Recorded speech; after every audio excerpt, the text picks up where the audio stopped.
వెలుగు దినపత్రిక ఇవాళ మరి ఎందుకో కంప్లీట్ గా పిక్చర్ మారిపోయింది వెలుగు పత్రిక. సో దాంట్లో మున్సిపల్ ఎన్నికల్లో సమతుల్యత పాటించింది మేబీ కావచ్చు, ఆదాయానికి తగ్గ వాటా ఇది ఇటువంటి కొన్ని వేసింది. సో వాటి గురించి మనం మాట్లాడదాం. కానీ V6 వెలుగు దినపత్రిక సామాజిక న్యాయం వెనకబడిన వర్గాల కోణంలో ఉందట ఇలా పత్రిక. ఎందుకంటే మున్సిపల్ ఎన్నికల్లో 44% వస్తుంది అని అట్లా చెప్తుంది. సామాజిక న్యాయం వెనకబడిన వర్గాల కోణంలో ఉందట ఈ పత్రిక ఇవాళ వెలుగు దినపత్రిక. దాంట్లో ప్రధాన అంశాలు ఏమున్నాయి? కుల గణాంకాలు, రిజర్వేషన్లు, జనాభా శాతం, వీటిని ప్రధానంగా తీసుకుందట. ప్రాతినిధ్యం, ఎన్నికల కోణం, పట్నాల్లో SC ST BC 32 నుంచి 34% లాంటి సంఖ్యలతో కథనాలు వేసిందట.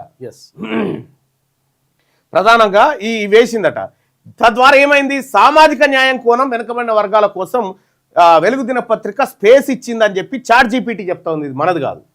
విశ్లేషణ ఏంది అనంటే ఇది డాటా ఆధారిత సామాజిక పత్రిక. డాటా ఆధారిక అంటే డాటాను వాడి సామాజికమైనటువంటి అంశాలను కృషిస్తా ఉందనేది ఇక్కడ. ఈ అగ్రకులాల కంటే వెనకబడిన వర్గాలపై స్పష్టమైన ఎడిటోరియల్ దృష్టి పెట్టిందట. అగ్రకులాల కంటే వెనకబడిన వర్గాలపైన ఎడిటోరియల్ దృష్టి పెట్టిందట. ఎడిటోరియల్ అది దృష్టి పెట్టిందట.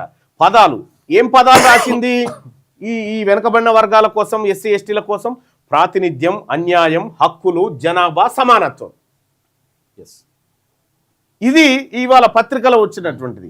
అయితే మరి ఏమన్నా మార్పు వచ్చిందా తెలియదా? మళ్ళీ అంకం రవి సార్ టేక్ ఓవర్ చేసిండా, ఏం సంగతి ఈ పేపర్ అని తెలియదు. కానీ విశ్లేషణ ఇగో ఈ విధంగా ఉంటే, పక్షపాతం ఏమన్నా ఉందా అంటే BC SC ST పక్షపాతం కనిపిస్తా ఉంది.